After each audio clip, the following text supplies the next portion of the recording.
In Mark chapter 7, verses 1 through 23, Mark described an exchange between the Pharisees and the scribes and Jesus about the disciples' failure to wash their hands before eating.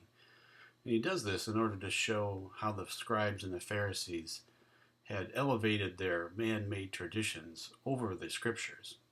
And he does this by exposing this disconnect between their words and the real condition of their heart.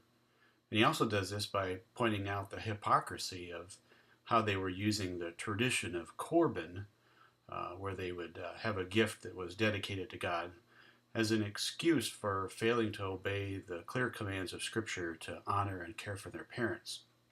Also, Jesus exposes the scribes and Pharisees by explaining that it's not what goes into a man that defiles him, but rather the things that come out of him.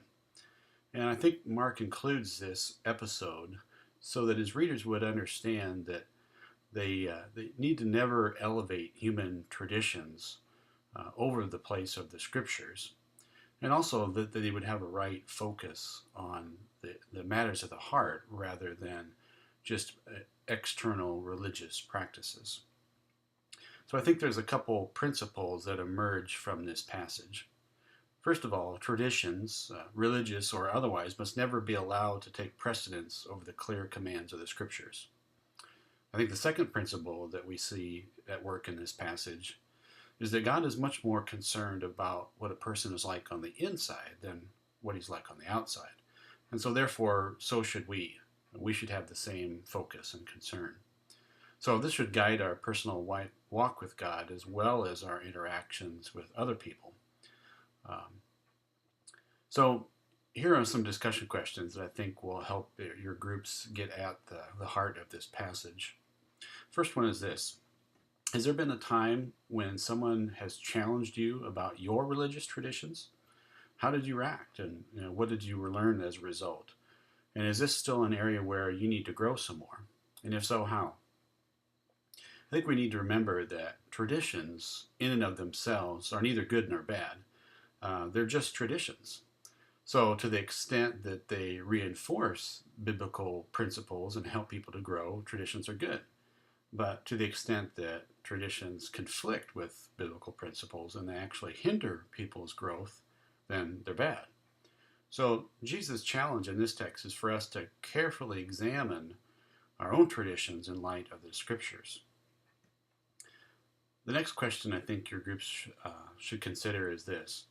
Are you more concerned with how you appear to others than what is going on inside of your heart? And if so, why? And how can your group help you change that? Another question that's along the same lines is this. As you look at the list of sins in verses 22 through 23, are there some of these that are present in your own heart? Furthermore, are you covering up these by having sort of an outward religious appearance, maybe holding to certain traditions, but having an external facade that makes it appear that everything's okay, but in reality, things are wrong inside your heart? So these two questions, I think, are getting at this idea that Jesus taught in this passage, that it's not what goes into a man that defiles him, but the things that come out. So look at the list of sins that's included here. And I think if we're honest, most of us will have to admit that there are some of those that exist actually in our own hearts. So I think we always have to be on guard of being the kind of hypocrites that Isaiah prophesied about and that Jesus pointed out in this passage, that they were saying and doing the right religious things, but in reality the heart was very far from God. So I think one of the best antidotes for that kind of external religiosity that really doesn't have a heart substance is to be in God-centered, authentic relationships with other people. In other words, in a context where you can't fake it. And I think one of the best places to do that is in your connection groups. And so this might be a good opportunity for you to have that kind of discussion in your group. First of all, give people the opportunity to be open, honest, and authentic. And then maybe talk about, well, how is that really working in your groups? Are your groups the kind of place that produce this kind of authentic faith, not a hypocritical one, where you're really willing to examine the real stuff that's going on in your heart and not just the external religious facade that sometimes people can present.